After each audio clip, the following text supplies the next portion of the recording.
February 12th, 2024. This is the Town of Darien's Advisory Commission on Coastal Waters. First regular meeting of 2024. We do not have a quorum today. But in attendance is Bill Pavers, John Kina ex officio, Bill Wright, Kevin Marks, Lori Bora ex officio, David Kahn. Do we have Weston and Sampson on? Yeah. Okay. Oh. And Michael Scrow is attending as a visitor and presenter today. There we go. Somebody's there. Hi. That's Cheryl. Hi, I'm Cheryl Russell. I'm a member of the RTM Park and Recreation Committee. I was on this Harbor Advisory Committee a million years ago, and I was on the Pear Tree Point Building Committee with Mike and Lori. So I wanted to hear what you were up to as far as dredging the harbor, which I was part of a long time ago. So that's why I'm here tonight, just to listen. Welcome, Cheryl. We're just we'll start some other business while we wait for Dan Biggs from West. The 727 is going to be here in 10. Okay. Okay, so we'll go through the rest of. Okay. We're gonna table the approval of the meeting minutes from the January 10th special meeting because we don't have a quorum today, so we'll put those on the agenda for the next meeting. So the first point of business will be the chair's report. First item of business is the approval of permitting for the dredging of Darien Harbor. The Board of Selectmen this week approved an appropriation of $26,500 to kickstart the process to get the approval permits for dredging portions of Darien Harbor and Pratt Cove. This was great. It's usually a 2-year permitting process. Then the permits, once you get the permits, you have 5 years to actually dredge. And we're excited to have this process started, and we'll have a little presentation later in the meeting from Weston Sampson, Lori Moore, Parks and Rec, Michael Scrow to talk about the permitting at Pear Tree Point and the process that went on to get those permits, just to inform us on what we're looking at in the future, and also talk a little bit about what's going on at Pear Tree Point, so that the commission is aware of what's happening and can think about it as it goes into the summer season. Right. Yeah. Discussion on that. Or we just keep Oh, yeah. Does anybody want to, any questions, comments? Well, nice going to get it pushed up there and then they got it done. Thank you for getting it started, Bill. So, Great Island. So Great Island's been a very exciting topic, and now we're going to be able to get down there on March 1st. If I'm wrong on any of these, Lloyd, you have all the expertise, but what I've heard is starting March 1st, we'll be able to get down there during daylight hours. There's a bunch of rules to make sure we do a soft approach to this. No dogs, no bicycles, but just stay on the roadways, take a nice view of the place, no picnics, and but it's a great start. And then I believe once they start the construction on the road, on weekends, it will still be open to continue walking through the property. And then as time gets closer to spring and we get more things set up, there'll be more appropriate places, I guess, that can go. So I do have, if you don't have the rules, and I have copies here, if anybody can see what's on there, but There's it's, some over there. okay. But it's basically, the major things, use common sense, but read the rules anyway, so you can trust it. Parking will have to be down at Pear Tree, and then we'll walk from Pear Tree up. So I think it's very exciting that happened, and I know Lori has been very involved with these sets too, so thank you. Just to add on to that, so the Coastal Commission chair have been attending the Great Island meetings, trying to inform ourselves on what might be necessary for the summer season and even the spring season as boaters start to arrive and people start to use the coastline. And so we're gonna be asking all the members to be, thinking hard about the list of, advisory points we want to hand off to the Great Island Commission and the selectmen. So we'll be circulating a document next week, and everybody can add their thoughts and comments. And then one other dovetail of that is the commission is now in the process of getting professional land use planners on board. So they can do their preview of what's there, how they might look in engineering, environmental, a bunch of different issues. And I think that's in the place now where they haven't sent it out yet, but they have a list of some very, very prestigious groups there. The first step is that we will review what they call a request for qualification documents. So really get any interested firms to send in information. It has to be all in the same format, firm by firm, so that we can look across them equally and determine, what firms even have the qualifications for a project of this scope and size. So that'll be rolling out in the next month to 6 weeks. Like, remember, we did that for Pear Tree. Yeah. Was there any discussion on how much time we would give them to make their preparation once it was okay? I mean, it's Oh, I a think it was- 6-month thing? Oh, gosh, no, I think it was gonna be Get it done. 4 weeks or something, 4 or 5 weeks, where they would have to come in with their binders, They're so to fine. speak, their binders, and we will all get a big stack of. And I believe from that, we'll also get some guidance about our role might be up. Obviously, ahead of time, we can start thinking of all the coastal ideas, but that'll also give us some ideas of that, how we may direct some of it. Well, that'll really net down what firms there are in the universe that even have Oh, I'm sorry. the skill set to bid on a request for RFP, which would then go out to this group of firms to say, okay, now give us information to help us decide which is the firm that will help guide us through the entire process. Dan's, I see Dan's here now. We've worked on processes like this with Dan Biggs at Weston and Sampson, where his firm was the selected firm to work both on the Parks and Recreation Master Plan, which we finished in 2018, and then the Pear Tree Point project, which Weston and Sampson, along with Neil Halkett Associates, were the selected bidder. So we went through this process with them, where Dan's firm and a number of other firms came to us and presented their proposals about how they would approach these projects, and then we select them from there. So it's a pretty typical process. And then you go out with all the visioning. Back to the master plan, there were tons of community meetings and visioning, and the selected firm meets with different stakeholders around town to really find out what people are thinking about the property, and then somehow it has to distill all that information to maybe, a handful of different scenarios on how the property could be developed, and then how you stage them. So it's a very lengthy. So the summer will probably come and go without too much happening. Oh, yeah. So we'll have to think about safety and access and things like that. Yeah. From the coastal commission perspective. Yeah, I mean, these rules are really designed for this very interim period. Yeah. But once the, what they refer to as 23A, which is the road, once that's widened, and assuming then we're open fully to the public, these will be replaced by a more fulsome set of rules. What's the forecast for when this period ends and this new, the widening of the roads takes place? What's that? In the forecast. What's the forecast of a date when that road will come about? Oh, I think they're hoping to have it done by mid-July. So this would cover the period from March 1st to July. Is that the idea? More or less, yeah, because that was updated, the police chief weighed in on this, our town council made some revisions to the original kind of draft that I put together or whatever. But that's why it says, during the construction period, it'll go to weekends only, because you can't have people coming and going while it's construction going.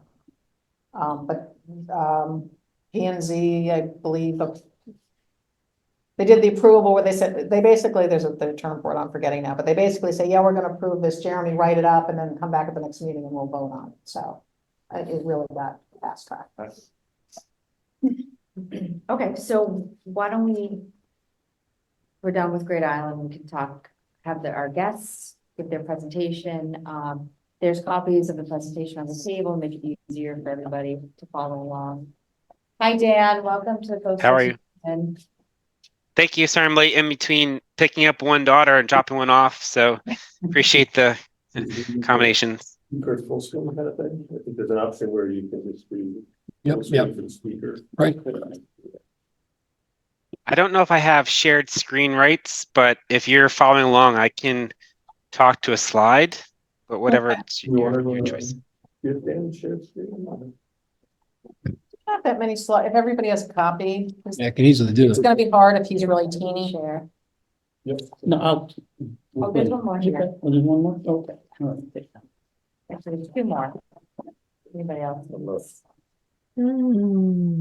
Well, just to kick this off, this project goes back I just to mute Cheryl so she doesn't get on it. probably accidentally. several years before the pandemic, for sure, maybe a couple of years, Mike. 2018. 2018, okay, to be exact, where the Parks and Recreation Commission was encouraged following the completion of the master plan and general commentary and input from the public that the state of Pear Tree Point Beach was much less than was desired.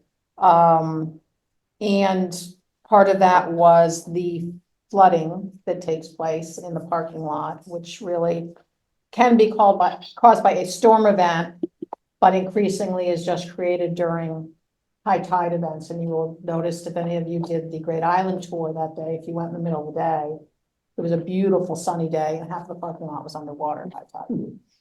Astronomical. high tides. Astronomical, astrological or astronomical? It could be astrological as well. It was astronomical, Sign is, yeah. but I think it's astronomical. Astronomical. And Dan will talk more about that. And we also took a look at the building because the building in high tides, the water started to lap up against it, and it's not a particularly nice building. So working with, so once we had the go-ahead to look at what we might do with the property, the selectmen formed a building committee. So really, any large projects in town, a building committee is formed that really reports to the selectmen directly. So that really wasn't a project of Parks and Rec per se, although it was on a park property. And Mike, who was on the Parks and Rec Commission then, co-chaired the building committee along with Randy Kankus, who, I don't know if you know him, it's Grant's father, who has an engineering background. So they really led the charge on this project. So Mike is no longer on the commission. He finished his term and had got himself involved in just too many things in town. And also the building committee, we really got to the point where we have our approval. So there was really no need for the building committee per se. The work's been done. Now the decision has to be made to go forward or not. So the building committee was officially disbanded late last year? Yeah. Late last year. So as Mike said, well, I don't have an official capacity anymore, but he was really the one who, with Randy, worked very, very, very hard to work our way from start to finish this whole process, and did just an unbelievable amount of work with town. Along with the guidance of Dan Biggs, who's our technical expert, because a lot of this is in fact very, very technical. Neil Hauk, who's a local architect, a lot of you probably know his name, worked on the building piece of it, that unfortunately did not get off the ground. So we proceeded, however, to go through the application approval process for really to level out the parking lot, address the flooding, and also importantly to this group, address the boat ramp. We have a letter dating back to, I think it's 15 years or so, a long time, from Sandy McDonald, who was once upon a time the chair of this commission, to the selectmen, expressing his concern. Do you remember the date of that? Bill? 2010. 2010, about the concern about the condition and quality of the boat ramp and the poor pitch to the boat ramp. So that's been out there for a long time, and this project addresses as well. I was just there. So I'll turn it over to Mike, but I just wanted to give you all the history of why there's a building committee versus the commission. That's Yeah. how these processes work. Yeah, not a lot to add. I think we want to listen to Jan has to say, but I would just add, we at various points along the way, we brought in and Craig Flaherty, who made tremendous contributions in terms of, kind of really drilling down and doing some of that deep, low level analysis for us.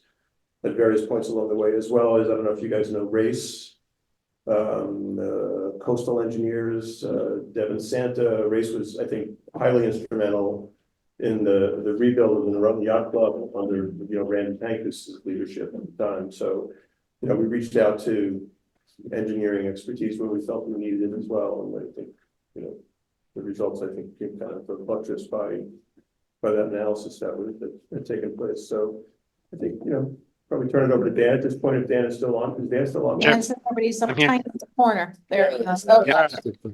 there's the. Well, Stanley- thank you, everyone. I think the intro about the project, it's been a journey so far, to say the least, and we have a ways to go still, but I would flip to page 3 that talks about the project. You see a number of circles, kind of covers the 5 major components of the project as it stands today that was authorized by the state. The first being the parking lot reconstruction, which everyone's noting does have what used to be nuisance flooding, now a little more frequent, well, more frequent for sure. That's kind of the largest nut in this overall package site physically that people will relate to. Hey, Dan. Yes, Sorry, can I just stop you, and maybe for some further context, do you want to just spend a couple of minutes and talk about kind of the overarching kind of timeline of the approval process with DEEP? Yeah, Just so touch on kind of the key milestones and Yep. from, like the initial conversations we had, with our friend, there, Danielle Missel, and, the various steps. So I think it might be kind of informative for this group to just Sure. understand what they're kind of starting out on. and to be honest with you, everything blurs together because it was during COVID. So I'll do my best on the dates and times as I remember or recall. Yeah, I'm just going to stop you one more second. So just for the larger context of time, as Lori said, the building committee was commissioned October of 2018. It was decommissioned in like the latter part of 2023. So the building committee was in fact in place for 5 years. The most active period of the building committee was from 2018 till let's say 2020. So within that period of like roughly 18 months, we probably held 32 meetings. We were meeting twice a month. And then the period that Dan is now going to talk about really kind of kicks off May of 2020. May of 2020 was the last active meeting, public meeting of the building committee, at which point the building committee unanimously voted to empower Weston and Sampson, who was acting as a consultant on our behalf, to proceed now with the application process with Connecticut DEEP. And we didn't really have a kind of a sense of how long that was going to take, and there was some like some meetings that had taken place with Connecticut DEEP prior to that, but we really didn't have enough of an understanding of what we wanted to ask them for until we got to that point. So that's just a little. I mean, we can get into more of that if you'd like, but I think just to tee things up for Dan. Please, Dan. Yeah, so those meetings with DEEP, really started with a pre-application meeting where we came to the table with them, talked basically holistically of the whole project, what would entail, what approvals would look like, and it really resulted in the need to have a certificate of permission, which we'll talk more about here in a minute.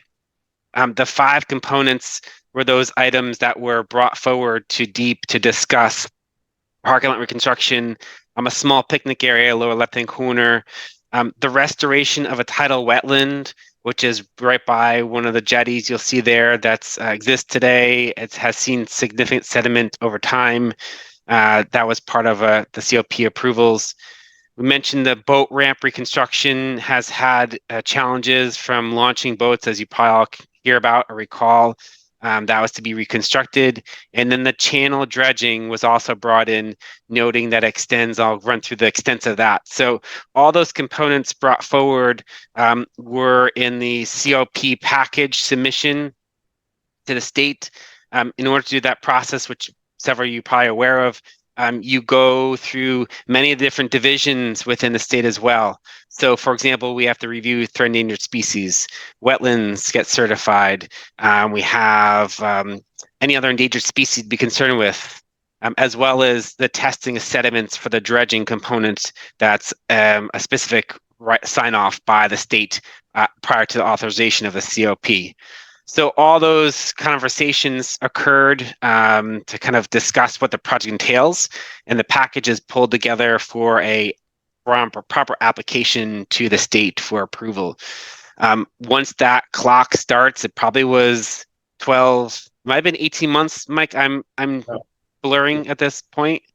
Yep. But it's at least 12 months minimum just to go through that process. And again, COVID was in there, but that's the timeline that they usually anticipate for a project of this scope. So Just if I could just maybe, if you don't mind, I'm going to kind of do a little bit of this Sure. along the way here. So this circle, that's this area of the map that's circle wetland restoration, which is kind of embedded in that is, and it's significant only because I think it's important in terms of getting the approval that we got. The COP that the town now has permission to proceed with includes, I'll call it widening, but in fact deepening the West Beach, what we call the West Beach, which is this segment here, by 18 feet. So in fact, increasing the size of the beach at Pear Tree Point Beach. And for those of you, I know we're all familiar with it, you know that that turns into a sliver during astronomical high tides. So part of that is actually adding to the beach area at Pear Tree Point. yeah, in technical terms, besides the parking lot being reconstructed from a superficial standpoint, we actually were raising the parking lot. So looking at the hydrology of the parking area, we worked deep in terms of having that fill available to be brought in and also to withstand storm events. So not only having the nuisance flooding occurring, but we're having significant storms kind of washing up onto the beach, and how to protect the resource of the parking area moving forward for longevity. So that was all brought into an approval process for DEEP to sign off on to allow us to basically raise one low spot that sees frequent flooding and to deal with stormwater on the parking lot itself. So those 5 components, really the gist of what was submitted for. There's some other smaller pieces, but for example, the boat club building was never certified, so we had to get that certified. And I believe there was some other small pieces, but more or less, these are the major components that was brought forward to DEEP for the review and approval. The dredging piece on the next slide, the dredging is a beast in its own, as you all are going to be stepping through for your project. It goes through many steps just as one component of that COP process. So once you identify what areas you would like to dredge, you need to document what was once dredged and illustrate that to the state, the EPA, and Army Corps as to what desired dredging area is. They will then approve or review your sampling plan, your analysis plan of what you're looking to do based upon the hydro, basically your topo survey below grade and below the water level. You're looking to have assessed. That sampling plan gets approved by the Army Corps of Engineers. They then allow that to happen to physically go out and do grab samples.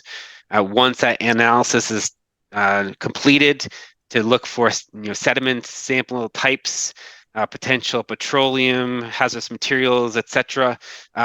Those samples are then reviewed and approved by EPA in coordination with the Army Corps of Engineers. That then determines the suitability of that material. One, can it be located and disposed offshore in one of the offshore Long Island Sound disposal locations?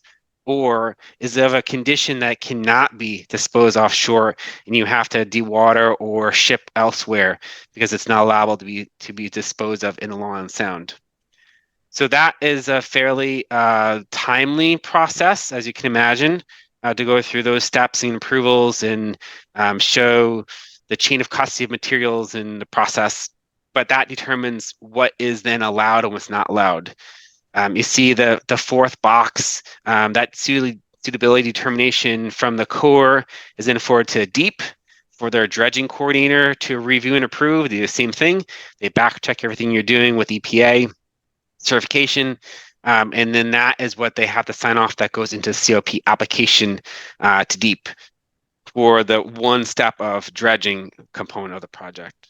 long story short, all that then goes for a COP package through several different layers at DEEP. And our COP was issued on October of 2022 and it's valid for 5 years. I think the next slide I have talks about the actual project area. And if you go to the slide that shows overlay, that illustrates the area that's of concern for this project, basically the boat ramp out to the channel and around the yacht club. This is about 3,300 cubic yards based upon the latest survey we had at the time.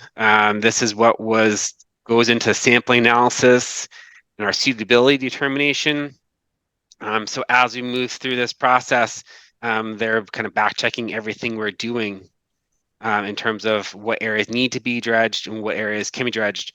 And they will only permit you to dredge up to the previously dredged approval depth, which is basically, in this case, I think it's 6 feet plus 1 foot over dredge. So depending on what you previously were dredged, that's basically going to be your threshold as to how deep you can dredge the channel locations.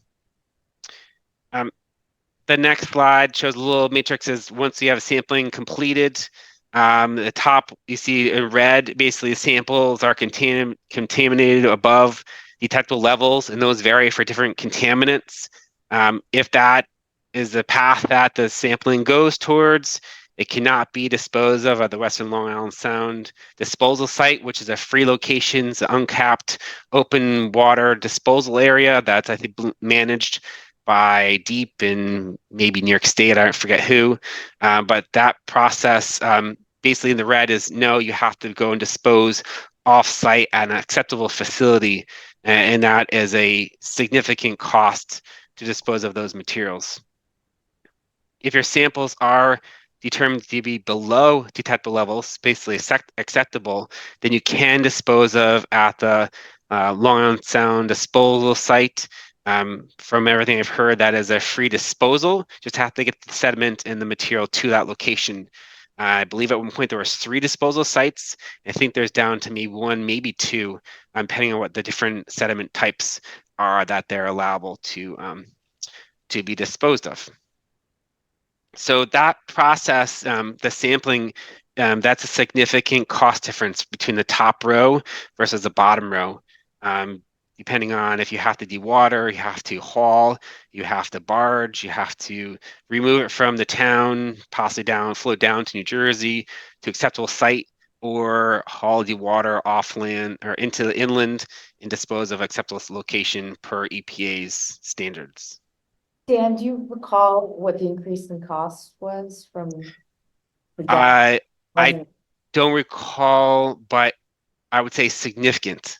I mean, like 10 times the cost. I'm just throwing a number, maybe 6 times the cost, but it is that tipping point for what your contaminants are potentially and what they allow or do not allow does drive that cost. On the next slide, where I take the overall sampling locations, you can go ahead.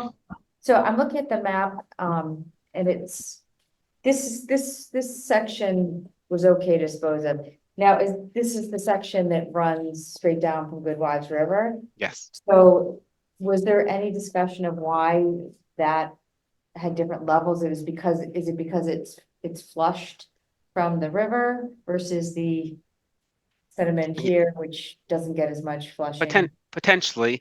So the whole area does get ebb and flow of the tides.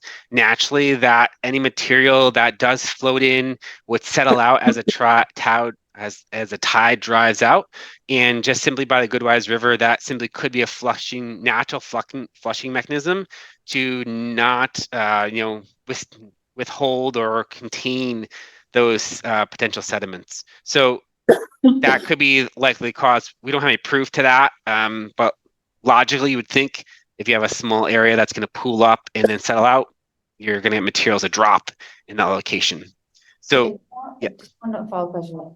Was there any discussion of whether the materials that were above the level were coming from far up river or from closer sources of pollution, or is it a combination? There's no evidence as to where it's coming from. There is the known thought that you're going to get some runoff from lands adjacent to the waterways in this channel location, and you may not have it elsewhere. But there's no due to the levels and what low levels actually that there are. There's no pointing to a source, and being that's a natural waterway, it could be coming from anywhere within the overall watershed to this Goodwise River. And do These these could be levels running down from along that point. I mean, we had significant damage after one storm where it wasn't that the tide came up and so much water ran down off of the point through the parking lot, and it took out a huge swath of that West Beach down this deep a few years ago. Yes, so it There was could water be running down the hill. pesticides and herbicides from those lawns. Mhm. Does testing include for PFAS, or is this just non-PFAS? No, the testing of sediment is of a whole matrix of materials. In this case, the items that were not acceptable to be disposed of were the pesticides, and they're at very low levels, but they're known to potentially be toxic to marine organisms. So that's basically that where that threshold came in. Now, I believe PFAS, POs, PHs were tested, but they did not exceed the thresholds. Okay, thank you. Yeah, kind of some different question. Did I understand correctly that, I guess referring back to this dredge sampling area, the idea is that you would dredge to the maximum depth of 6 foot plus 1 for a total of 7 after the dredging, irrespective of where you place the material. But did I get that right? Yes. So I'm going a little bit off of memory of the actual numbers, but I believe it's the previously permitted depth was, say, a 6 foot depth. They allow you the 6 foot that was previously permitted plus a 1 foot of over dredge in this location. I don't recall what the overall Goodwise River is for the allowable depths for dredging. And that's at low tide or? No, I mean, it doesn't matter what tide it is. It's based upon the hydrogeography of the bottom of the river or the lands, and that's based upon NAVD 88 datum, I believe, for survey measures. And so doesn't, in some ways, that depth of dredge kind of has to feather in with the survey that was done for the harbor itself. My point being, if you'll dredge this area down to 7, 6 plus 1, and then we have the previous study that talked about the river depth. Are those, I guess I want to go back and look at that. Do they kind of feather together? This is going down 7 feet. Yeah. Harbor depth, we're measuring. The exact number, I honestly can't recall the exact depth. I'll have to check and see. But I think we actually used the survey that was previously completed by Coastal Development for our measurements of depths as well. So I don't think there's an issue in terms of are they going to work together and be on the same datum to match up. We have this new dredging activity associated with the general harbor, and this is specific to the Old Club area. Yep. I guess that they all harmonize, and I guess your point is the same datum says that they do, Yeah. but We're talking 8 feet on the channel. 8 feet on the 8 feet. channel. So if we said, so then we go to 8. Yeah, it's only, we're talking 7 to 8 feet. Yeah.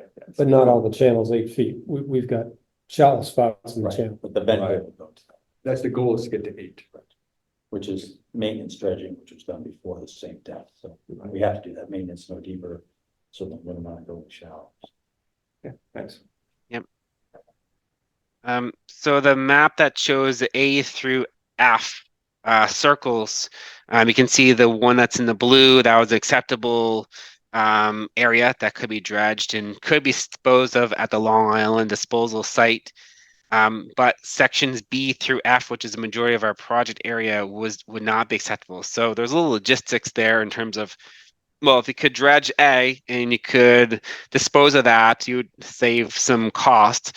But there's a phasing and logistics challenge in terms of B through F would still be a challenge to have to dewater or have to haul off elsewhere. So just alone with this project in a little vacuum is that wouldn't make sense to just spit off A by itself, but perhaps A may align with whatever else you are doing in the channel, that could be a savings to town to possibly complete that work as a part of a channel if the suitability of the sediments and channel is acceptable for a Long Island Sound disposal area.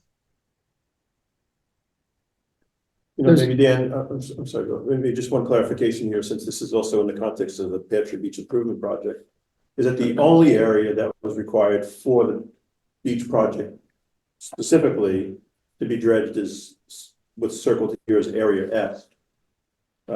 A through D was added into the application at the request of the boat club.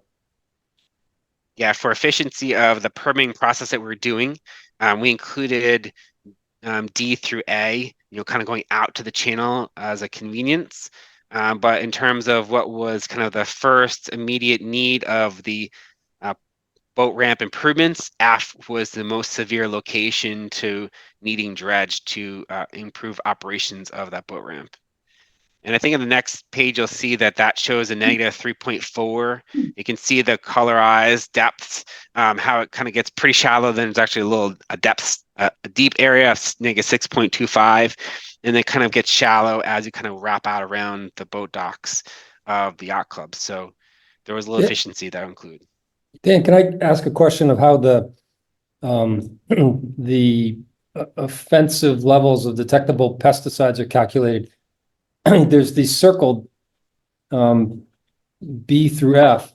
I assume some of those might have more concentration. Some of the circles might have more concentration than other circles. So it's how do you calculate the parts per million? And if you included the whole channel, would it all be thrown together and might it go below a threshold trigger? Yeah, no. So there is not an average based upon the total area that you are sampling. If you go back to A through F, you'll see smaller points that say PTP-6-7, etc. Those are spot grab samples, which is dictated by the Army Corps of the number of samples per area that you're sampling. So we've generalized this to give these smaller areas to say kind of depths of general ranges, but everything from B through F would not be acceptable for disposal off-site. And there's a couple ways that mathematically it's done. You have a spot sample. They also have a mixed sample where they stir it up and you go through this testing process, this protocol, kind of overarching of all the samples.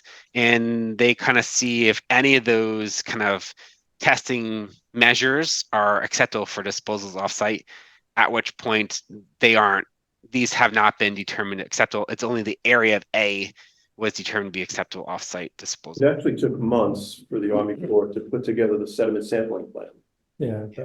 Just, it was, I don't know, 3 months, Dan, would you say? Yeah, maybe Um, 5. It's a lengthy And then process. the second round of sampling that they came back with after they took the first set of samples and did their analysis, they identified the fact they had to come back to take some, so that whole thing was a very protracted, like 9 months.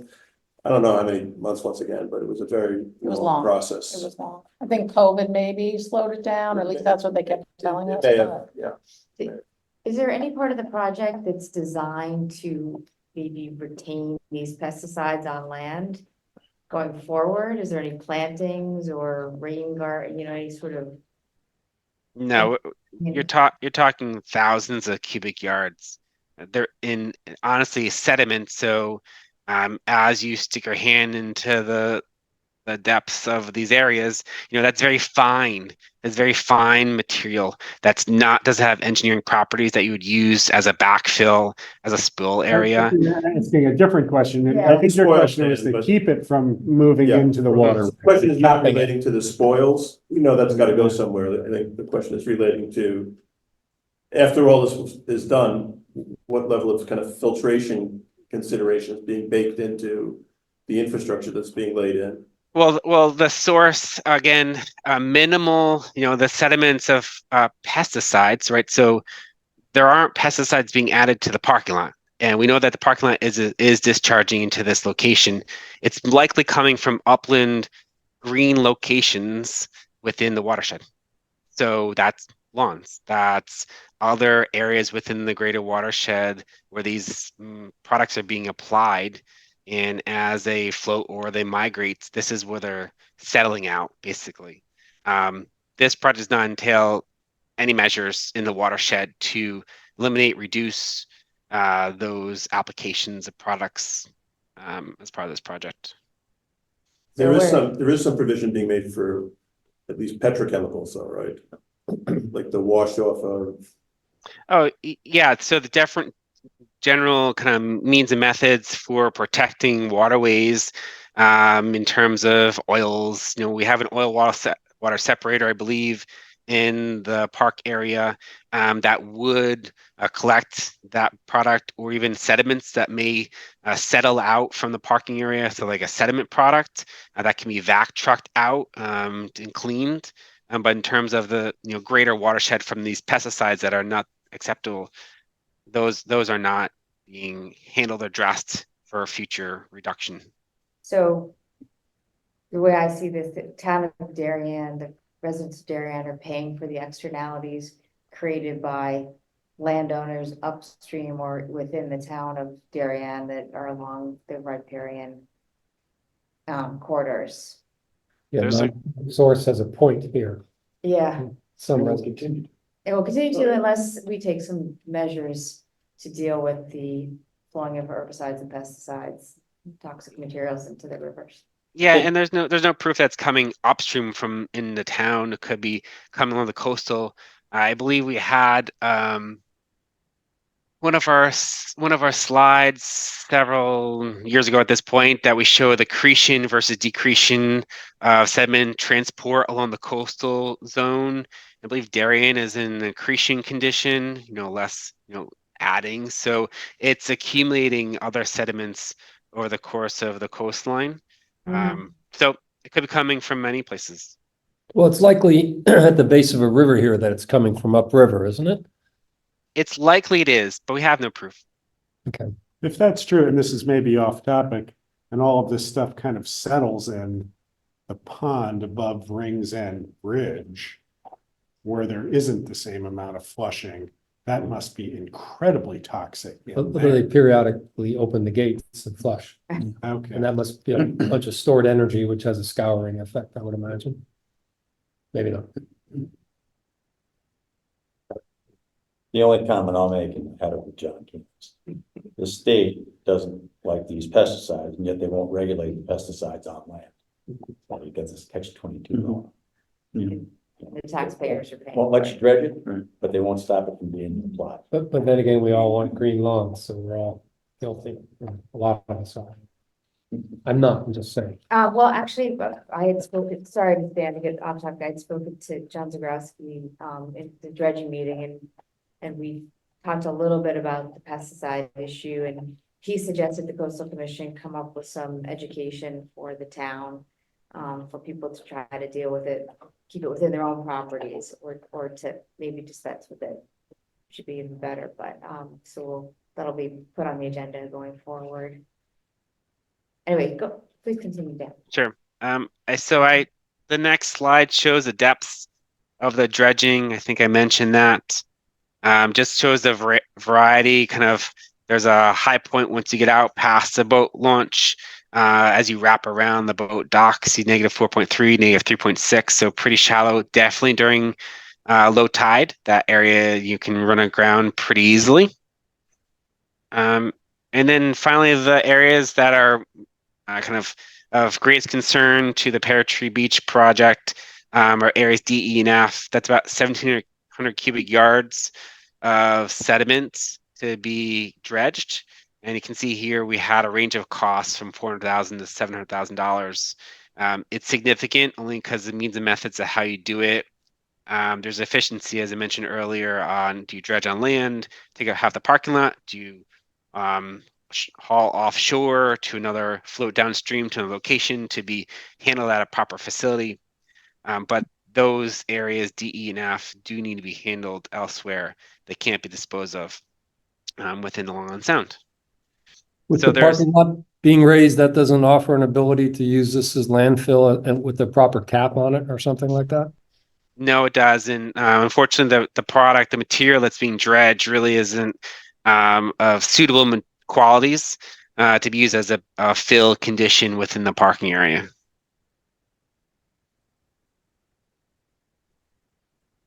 So that process, as mentioned, went through 18 months, I believe, with the approval back in October 2022. It is acceptable for 5 years or valid for 5 years.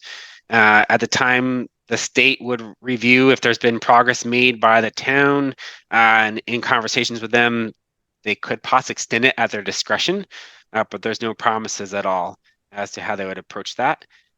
So some steps forward would be highly desirable in terms of how the state reviews this approval, but that's kind of where we're at. Overall, we're a little bit standstill, as many have known. We've gotten some cost estimates to pull together, but the design plans have not been finished, and I believe we have to go to planning and zoning for formal approval at some point once the definition of the project is refined and finally defined for design documents, and that would take a little bit of time, but the clock is ticking on this approval. Is the thought to have, maybe this is directed to you, Lori, that the cost of the project would include this dredging? The overall project? I mean, not necessarily. I mean, That's what separate. the park, where the parks project is really includes the boat ramp, and as Dan mentioned, we really just need to do F. Okay. We did this testing at the request of the boat club, but in terms of Scope, okay. the scope of the town, we could just say, no, we're only doing F, and, you know, if the boat club or if this becomes part of a bigger dredging project, then I'm sure you all saw the article that, you know, Kate was quoted, if, you know, we want to dredge, you know, the boat club and the yacht club have to have a tab, so that would was a probably, recommendation. yeah, That was a recommendation. right. Yeah. So, but we need to remediate the parking lot and get the boat ramp functional, really is just the F. Yes. There are actually, have you guys looked into the SHIPS grant program? It's, operating in the state of Connecticut, where they're giving out quite significant sums of money for dredging projects along the coast. Cope Harbor, I think Stanford got $3 million to dredge. Norwalk got another significant amount. You know, it's there, apparently it's undersubscribed. So that's also something that we could look into to try to defray some of the costs. Is this the one that has the commercial angle, but the commercial angle is sort of easily satisfied? Yeah, I think when I looked at it, and it's been a while now, it was directed at commercial harbors, but there was a number of smaller Darien type harbors that didn't have real significant commercial operations, and yet still got grants like Cove. Cove's not very commercial, so. Yeah, I think it talked about public access, which we have at the boat ramp. And there were a couple other things you had to take off, but I have to go and look more closely. Does Darien have, do we have professional grant writers? No, That's then is generally undertaken by a commission or something like that. Or a third party. I don't know if we do a lot of it, frankly. Okay. But we don't have that on staff. Definitely, nor do we have, I think, people who do grant research in terms of poking around to say, gee, what's out there. And some of the grant stuff's pretty easy to write. Other gets very technical when you need like ocean consultants to help you out. There wasn't one report that you gave about there are those consultancies that will help draft the grant with the goal of getting Yeah, awarded the grant. Right, and that's like what we did with Narrogan River watershed. Right. Gave us free time, which was probably equivalent to $3,000 to $5,000 if in turn he'd have a shot at winning it. You can't hand it to him because you have town rules about competitive bidding. But he's in sort of the front spot at that point because he knows the most. Anyway, so it's, You have other questions for Dan? Because I want to Yeah. hold him. I don't, but anybody else? My last one, looking at this chart, this, let me say the metric survey, is this the materials like 3.4, 6.5? Is this the material that would bring us down to 7 feet? Or is that the existing, what are these values? It's the last page. That's all blurred Yeah. with negative numbers. That I believe is. I'll have to look and see. I want to say that is I think it's like current depth, but I'm totally guessing. I think that's right. Okay, That's current depth. Not very Is- deep. Because it's matching the other numbers that are shown, which is current depths of the survey. The small ones. By the way, the entire COP packet is available if you guys would find it helpful to look through that and just scan it and just kind of familiarize yourself with what's in it. It's available. It's can be many. If you want some late night reading. Right. Well, thank you guys a lot for coming in and giving us a view into the Thanks for future. having us. Good luck with your Yeah. project. And if you guys are delayed enough, maybe we'll be synced up and not dredged together. It's hard to imagine how we could be delayed more than we've been, but Not that they were wishing that on you. So what is the next kind of decision point in, The selectmen need to decide when, well, if and when they want and to. will that be in the context of the next budget cycle? Apparently not, because they just approved the budget and I don't believe it was in there. Right, so I mean, so the next budget that's approved in 2025, is that when this would be considered the next time? I don't know. I did ask John in advance of the budget discussions. Normally I would have been at, the parks budget discussions, but unfortunately, I was pretty ill with COVID, so I missed those meetings, but I did ask John I spoke to him and say, look, these are projects that are, of interest to the commission, and I did tell him that, we would like the selectmen to take it up and have a discussion about it and give us some idea of what their thinking is, but I don't believe that happened. I mean, I'm guessing like probably the compelling factor will be the expiration of the COP, Yeah. which will happen. So we got it in 2022, it's good for 5 years, it's gonna go away, and it's, as Dan said, Connecticut Deep is very unlikely to extend that unless we can demonstrate that we've already taken some action and we're kind of going at it. I don't think they have a precedent for just saying, okay, we'll just. Okay, give you that's another more few time. years. And is the reality of the delay at this point that so much capital has been deployed to Great Island that? I'm not gonna speculate on that, at least publicly, Good. just not. Anybody else? Great. Release Dan. Thank you, Dan. The kids. Thank you all. Appreciate it. Thank you, Dan. Training. Talk Thanks, soon. I'll Thank talk to you. you in the morning. Yeah. Sounds good. See you there. Yep. Thanks. So long. And then we move on to the harbor master report. You won't mind if, No. nothing personal. Thank you. Thanks, guys. Thanks, Mike. Thank you.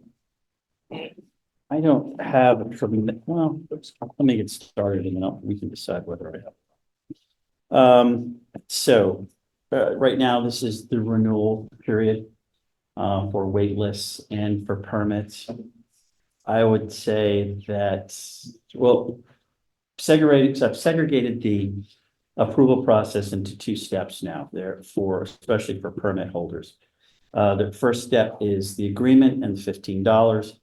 The second step is the submission of your Connecticut DMV registration. The renewal process for that, has not started yet.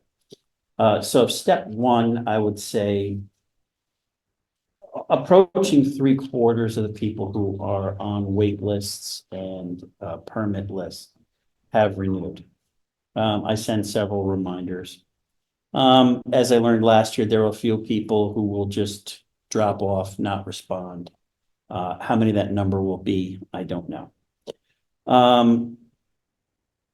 What else did we want to go over? Remind me, Bill, what was one? Yeah, we want to go What did you want? The ordinances, how the ordinances. The ordinances, yeah. The ordinances, John sent me a note that the ordinances are currently with the attorney or attorneys, This is John Zagrodsky. John Zagrodsky, and he said lawyers are working on the next steps about new regs versus ordinances. This is the harbor, this is the Ordinances, ordinances. Yeah. The mooring policy ordinances. yes, what we've been working on. Now, he sent me a note, lawyers are working on the next steps for new regs and rules, ordinances, et cetera. So that's what That's he good. shared with me. That's a pass. Can you, next time you communicate with him, can you, bring up Grant's point about having the lawyers look at the littoral rights and whether that allows them to jump the line? I have a higher level of attorneys looking into that right now Oh, on the Attorney General's office. oh, right, okay. I've got a number of questions. I've got a couple of issues that I'm working on. I don't want to get into too much detail, but I have thrown a number of questions at them. Given some of the assertions that people have made in the harbor regarding registration of vessels, littoral rights, et cetera. And I've been pressing them on this for several months now. And I said to them, it's going to come to a time I'm only dealing with one issue. But as others realize the issue that I'm talking about becomes more public, more people are going to pile onto that. And just around the time I reminded them about it, it happened.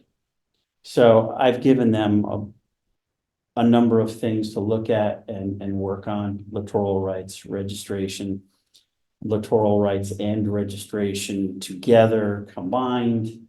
Okay, There's a couple of different variables there. great. So they've known about it and they've done a little bit of research. They've spoken to several different entities, Deep, Coast Guard, Customs and Border Protection, number of different groups involved in some of these quandaries that are being surfaced.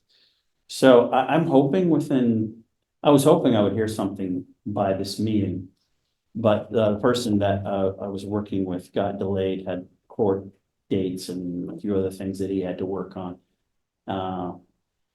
He didn't get started really until all the backup that I gave him surrounding the issues that I'm having until last week. I haven't heard from him as of yet, but I ping him every now and then. Are other towns doing similar investigation? Pardon me? Are other towns or other harbor masters silent on this? Is this new ground? No, it's the best way to do this. I have one person who's taken a position on littoral rights and how moorings basically have nothing to do with the vessel. Their position is to separate the vessel itself from the actual mooring, and the mooring is tied to land, the property, and not the boat, which to me is an interesting approach, but I really don't see it. And then as far as foreign flagged vessels in the harbor, Foreign flagged vessels and foreign flagged vessels. There's people who have their boats registered out of the country. Yep. you know, There's be several Yeah. larger boats in the harbor. Can't be more So- than a handful. I don't know if there's more than a handful, but there's. all right. So initially I was under the impression that those type of vessels did not need to be registered in the state of Connecticut. I have found evidence to this, that's different. And I've shared that with the Attorney General's office, and they're reviewing it now. It's a very, very strange thing. There, you get a lot of different government entities all pointing the finger at each other. They don't want to step on each other's territory, yet none of them really seem to have an answer. And there is verbiage in the Connecticut statutes that speak to it, but they're ambiguous. These foreign flag vessels get a pass in Connecticut waters on a temporary basis. So I've asked the Attorney Generals to explain what temporary means. John, do we have a sense for, I'm gonna switch gears, for when the town lawyers, I guess, town lawyer, you made reference to lawyers. That's what I read in the text from John. I didn't get much more detail than that. He just wanted to say, they're looking at it. It's not just sitting on my desk. Okay. And I haven't had a chance to talk to him since then. So you have no forecast or no estimate? No, I don't, not at this point. And is their view is both, is your intent for them to review both the ordinances as well as the variation between regulations and ordinances? Well, that's what they're doing. I mean, to be honest with you, when this came up in conversation and we started talking about ordinance versus regulations, I was a little taken back by the fact that I didn't actually know what was and what isn't. So Yeah, okay. once I heard it, I knew it would add to the time that it would take to get these approved. So I really don't know what the forecast is.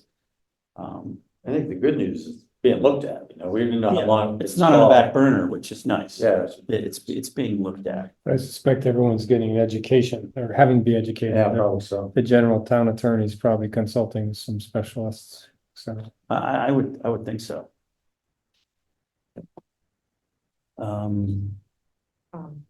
Mooring specifications? Mooring specifications, they're gonna be contingent upon the ordinances passing.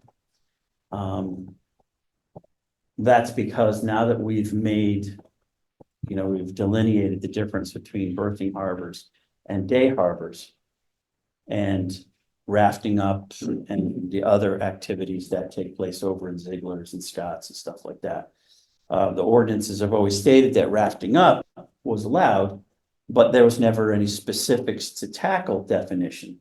Obviously, you put more strain, and a lot of people will make the argument that, well, why do you really need to change things there? There's for the most part only weekend moorings. But I get more complaints about broken tackle and pulled or moved tackle, dragged tackle from Ziegler's Cove than Darien. And that's because the standards there have not been really adhered to. People are upgrading their boats. The tackle's not changing.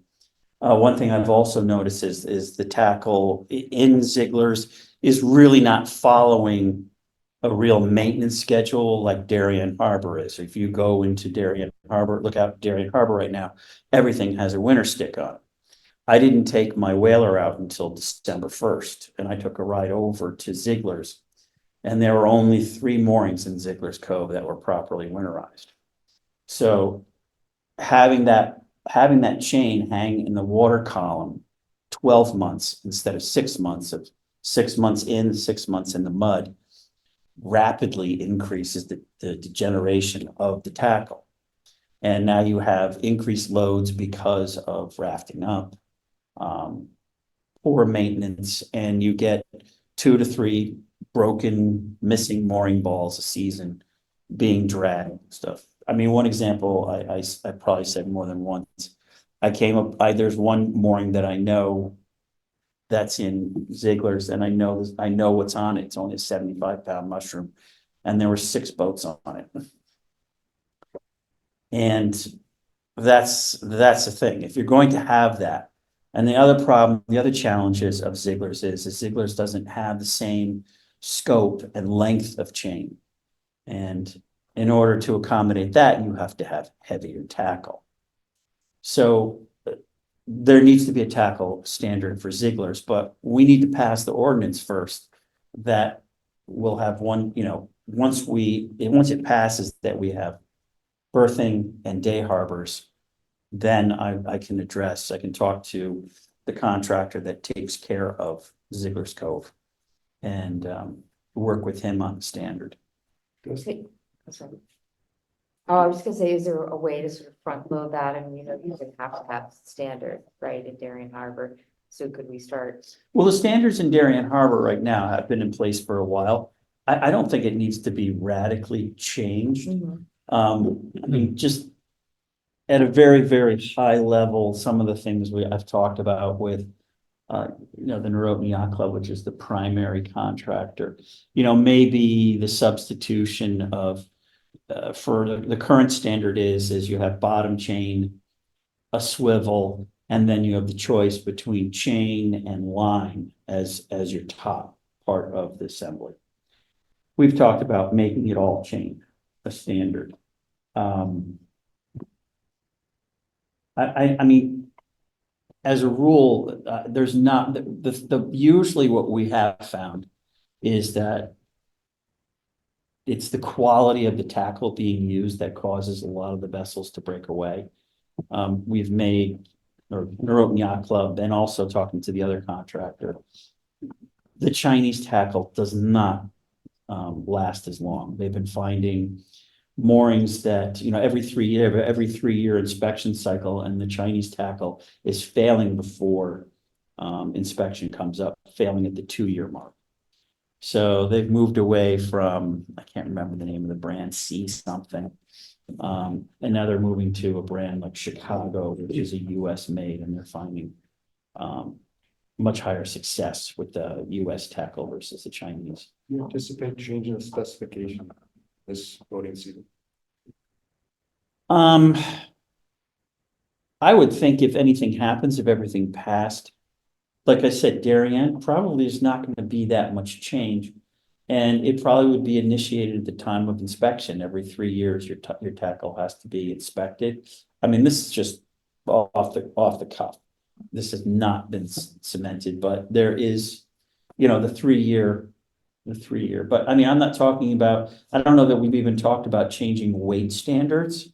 Say like if 200 is fine right now, I don't think there's any proposal to move it to 300 for the berthing harbor. Is it your specification? Well, it would be me, I would have to make the recommendation to the Board of Selectmen, but it wouldn't be in a vacuum. It would be after discussing, what have you seen over the past 10 years? What are the failures that we see?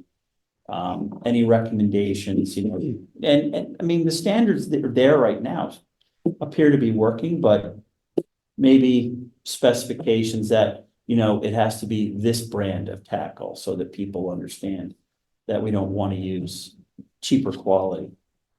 So this commission has been involved in that specification process in the past.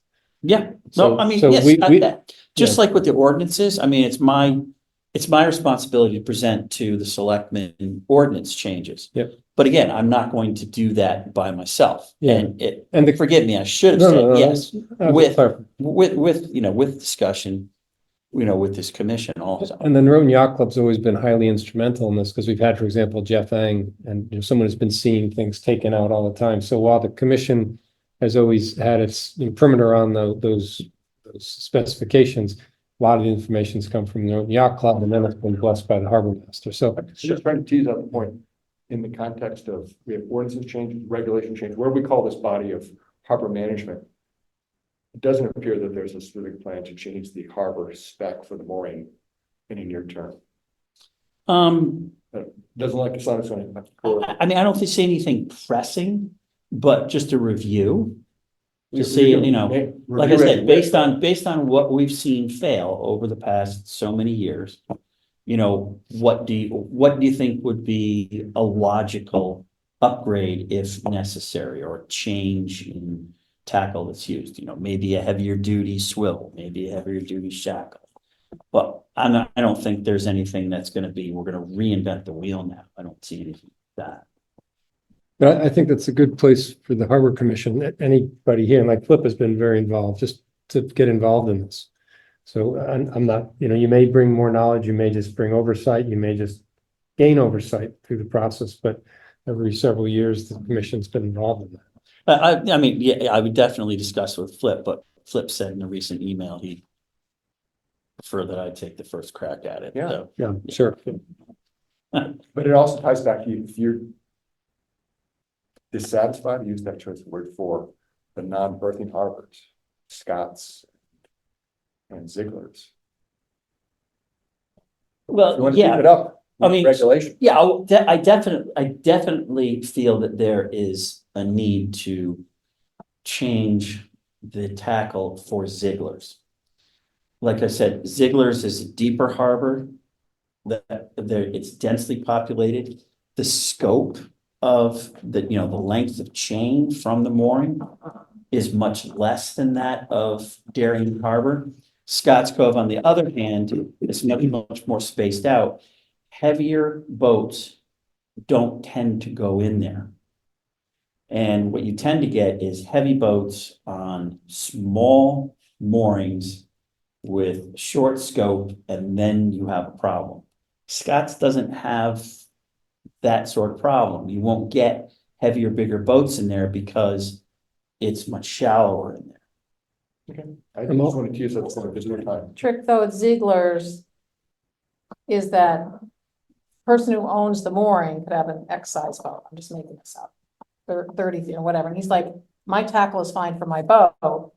I can't help it if on some weekend I'm not around and some random boat goes and picks up my mooring and then rafts 4 other boats on it. I shouldn't have to pay for tackle to accommodate that. See, that's the trick. No, absolutely, but that also means that that person wouldn't be able to raft up either. If you wanted to pass an ordinance where there's no rafting, then that applies also to the owner. I think Grant Tankus probably put it best. He said, if you're gonna have a mooring in Ziegler's, you know what comes with the territory.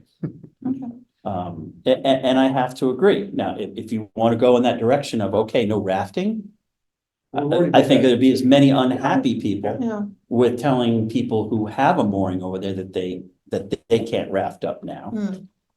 As opposed to, well, I want people off, I don't want people, and I said, the town does not have the bandwidth to start policing the use of moorings in Ziegler's Cove on the weekends.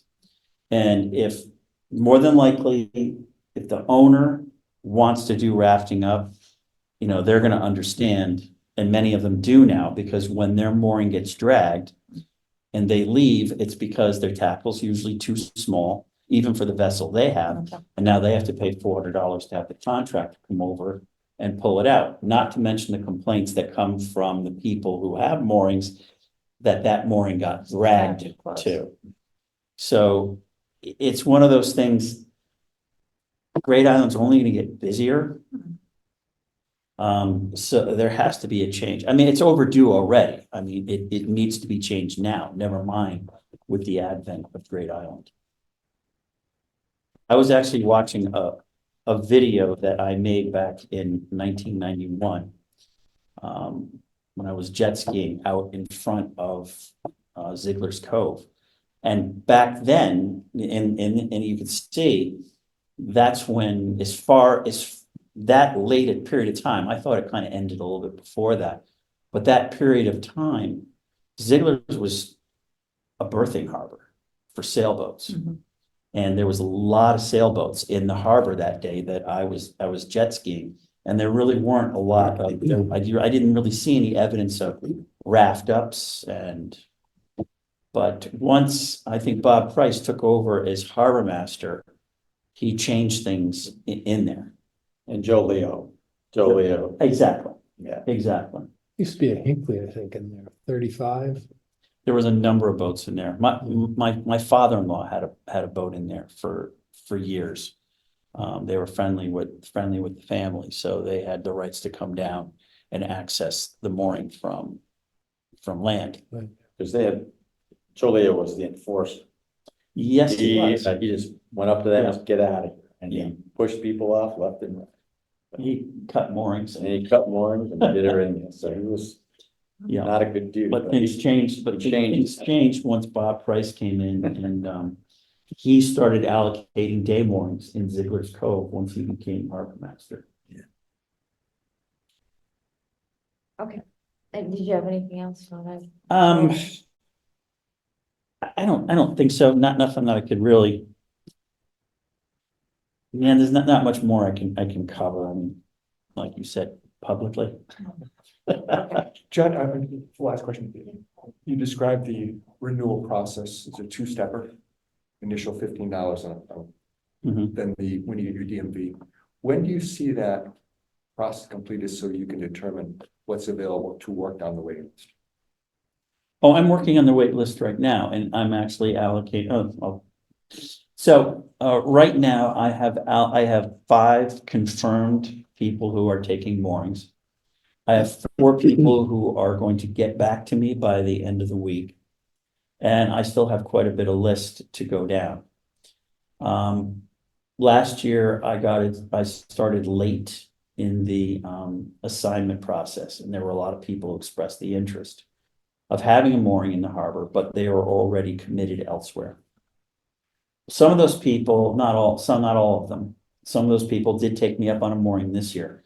But there's a number of people that I've come across that say, well, I'm not ready, I want to defer. And I said, well, I gave you a pass last year, but I'm letting you know next year, if you defer again, I'm gonna have to take you off the wait list. Meaning 2024 or 2025? 2025. So the first, I gave some people, I gave like a pass the first year because I was so late. Then I gave them a pass this year, and I'm counting that as their first pass. Because the first time I offered it to them, they were already committed or it was very late in the season, et cetera. So the people that have turned me down last year and now have turned me down this year now know that if they turn me down next year, I will be taking them off the wait list. But does that mean that mooring sits unoccupied or just? No, just these the are just, wait these are list? just people on the wait list. Okay. I'm not talking about permitted people. And taking them off the wait list means that they go to the back of the wait list if they wish to. I cancel their permit and if they choose to sign up again, they can do so. And that starts the clock all over again. I'm just going back to the question that says, when will we know what the real wait list looks like? It's gonna take me a couple of years because I'm not gonna run down. I'm gonna get to at a point once I assign all available moorings, that's where I'm gonna stop making phone calls. So now those people come off the wait list, they are now permitted. Then we have a shorter wait list, top wait list, people that I've already spoken to. As I go down the list next year, if they turn me down, they're off the wait list. So it's going to be a process of working down the wait list. I mean, to get probably, I think I know where you're trying to go, to probably get a clean wait list, it's probably going to take from now 3 years, 3 or 4. Just depends on how much turnover I have. But I will be also letting people know that when they sign up for the wait list, okay, this is a wait list for a mooring. This is not a this is not a list to see your name on. If you get to the top of the list and you turn me down once, you turn me down twice, I'm going to take you off the list. And I think, of course, there's word of mouth that is going to get around. People are going to start talking about it, and people are going to start understanding. If I get on this list, I need to be prepared to accept a mooring. I think as we read in the Norwalk Harbor Management Plan, you get one turn. If you turn it down, you're off the list. Which means you have to reapply and go to the back. Exactly. It's back of the vote. Exactly. I thought you said at a previous meeting, there were some people, you said it was late. They said, all right, I already got a space somewhere else for the year. And I thought what I understood you to say was that you'd made some comment about there were more moorings than normal that were empty all summer because of that. So that's why I was asking, So I got like you were very- effectively holding Yeah, that. so I mooring. assigned about half of what was available in the harbor. I was getting to a point where there were people who had only been on the wait list for like 2 years, and I was gonna start offering them moorings. And I felt it was unfair to the people who said they wanted, but they couldn't because they were already committed. They were gonna have to take $4,000 or $5,000 on the chin and then buy tackle and everything like that. And I said, This year, I would think. but this year, I said, but you have to keep in mind, I don't know how deep I'm going to come into this list next year. Now, some of those people I've gotten deep enough into the list where I've reached those people. And some of them are quasi-committed, some people are accepting, but I do have some people who are not accepting. And I said, nah, this really isn't the right time. So I said, okay, next year when I come back to you, if you don't take it, I'm gonna have to take you off the list. Will that result in Wilkins sitting idle, by No, your example? Okay. no, because I keep going down the list. Okay. Is that- So the mooring is that gets your point? taken, it's just, Yeah. it's their positioning that It's doesn't their, it's their change. position. And so once somebody is permitted, they come off that wait Right, list. They right. go on to the permitted list. So. There was something else I was going to. The shifting between deep and Pardon me? about your, whether you're controlling it or keeps controlling moorings. You like, we were talking about,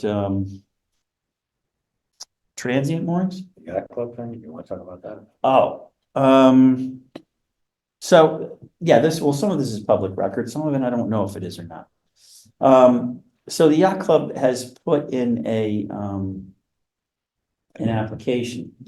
What I discovered when I first started as harbor master, that, I only permit, recreational vessels. Vessels associated with a club. Tin boats, committee boats, launches, etc. Those aren't technically recreational boats. Those have to be permitted by the state. So I set the Norotan Yacht Club as well as the Tokenique Club on the path of getting the proper permitting through the state. So that's been going on for a couple of years now. There's been some noise from what I call Pratt Cove area, the neighbors in the area. They didn't particularly care for some of the equipment that the yacht club had. They had a very large workflow and a small workflow, a pyramid, that's been in the harbor forever. And Norotan Yacht Club was putting them back there, and the neighbors are not happy about it. So they've been going back and forth with the yacht club, the state. Norotan Yacht Club has submitted their application, and the neighbors have sent a response. And I guess they are in favor of having none of Norotan Yacht Club's equipment back there, including docks and anything of that nature. That's not an actual like or vessel is what they're. Because it's visually unappealing. It's visually unappealing, yes. Is that the same process that a commercial vehicle vessel would use? This, you mentioned that you only regulate. Well, Separation. there's transient moorings, which are state permitted. We're talking in this case, permitting of moorings for non-recreational vessels and also the permitting of what DEEP calls structures. Now, a vessel, a vessel is not a structure, obviously, but a workfloat, because it does not have an engine on it or any form of propulsion, they call it a structure. So there's two structures. There might be a dock back there. I'm not sure, a floating dock. I saw a picture of a floating dock, and I don't know who owns that. It might be the yacht club. But those are structures and those are permitted by the state. Just as like you would if you wanted to have a private dock or something along those What lines. governs quantity? What if they want 30 permanent structures and do they get to put them where they want? And that displaces us, the civilians? Well, they've had a number of permits in the harbor for quite some time, but, That's the 14. well, no, it wasn't 14. There were 8 permits. There were 3 additional moorings that had been there forever also, but they were never officially permitted either. And now there's an additional 3, making a total of 14. And those are the ones that they're looking, that the yacht club is looking for. Yeah, the number that the yacht club is looking for is 14 right now. With the state. The state. Now, normally, the way the state likes to permit for a commercial entity is they like to map out what they call like a mooring zone or field specifically for that group. And they like to put everything in that place. The Norotan Yacht Club in their application has asked not to do that. And they actually have they want to have their mooring balls scattered throughout the harbor, similar to what they have In place there. right now. The state, I don't know what they'll do with that. They may approve it, they may not approve it, they may come to me and ask me if that's going to pose any issue for the harbor, not having them all in one place. Do you have any idea the timeframe for those issues to be settled? No, I don't. I mean, the application was just submitted within the past week or two, Oh, okay. Oh, so that it's was pretty recent. fresh. Okay, got it. Yeah. Okay. Short report. Right. Is that- Yeah, I once you get me going, Okay. sorry. Did you have anything else, Jeff? Or Um, want to wrap it up? I think we should. I think I've spoken enough. Well done. Oh, So Bill and I will be brief, just a couple, call them task force reports. One of the goals for 2024 was to keep the town involved with the unified water study. And it's been great. It's 3, the Coastal Commission members have signed up to do the training in March, so we'll get that kicked off.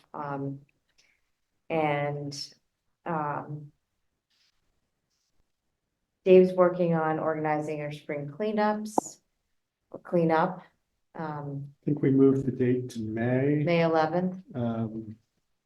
It seemed like there was critical mass for that. Yeah. I'm thinking maybe we switched the September date. There seemed to be Yeah. a couple weddings and a boat show thrown in there. Congratulations. to you. Thank you. Right. On the boat show? No, getting married myself. But we don't have to decide. Yeah, that. that's TBD. So I think May 11th is cleanup, and it'd be great if we, once we figure out what it's gonna be, I know the land trust might be interested in joining. They talked about that in the meetings. Wanted to get more people out. We can approach them if we feel like it's necessary. You know, I was just thinking maybe we do a little scouting mission a few, a month in advance to see. I don't know who sent the note that said they were walking along Goodwives and there was a lot of trash. It wasn't me, but I can confirm it. It's just filthy in Goodwives River. It's all, yeah. There's definitely some trash that can be picked up on the Great Island, and, other stuff that's visually unappealing. No doubt that land trust property is just a collector of stuff, given how it works. So I don't know, maybe we'll just take a quick scouting mission, a couple weeks and see how many people we need and what needs the most attention. Great. Bill, question for you, since we don't have a shellfish person, how do we engage the freights to make sure the clamming beds are full of That's the Restock. word, restock. Yeah, I mean, I think it's just worth dropping down there and talking to both Roger Junior and Senior and Junior is particularly more involved on the on water now. Senior really doesn't go out from what I understand. But I'd say that's the first thing. Drop by every couple Is there a months. time of year though that it should be restocked? No, is there any? You know, It's a function of water temperature. and how much they do in the Scott Cove area. And so last year they didn't hardly do anything, but they were back owing from a previous season. Which they nicely called us up and made good on. Right. But it's not necessarily every year. It depends on what they take from Scott Cove. And they were professing that they were doing a lot better out in the open leases than they were in Scott Cove. Hmm. So I'm not sure how it's gonna go, but we'd like them to keep on. Would that be something maybe you'd be willing to?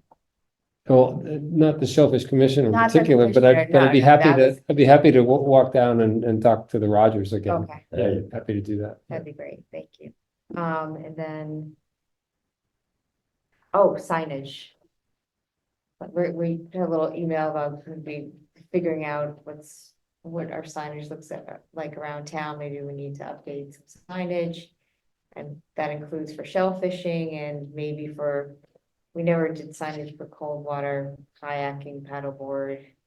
People are gonna get out a little early, water's gonna be cold, so we need to think about I mean, like making sure we have proper. life safety. jackets and, Well, I think we decided in a prior year not to do the life jackets, but to have a sign to say that people should be cautious about going into the cold water. Other than what's on the racks now. Oh, yeah. 'Cause then- Jim or Furlong just put check to those- make sure that those are still there.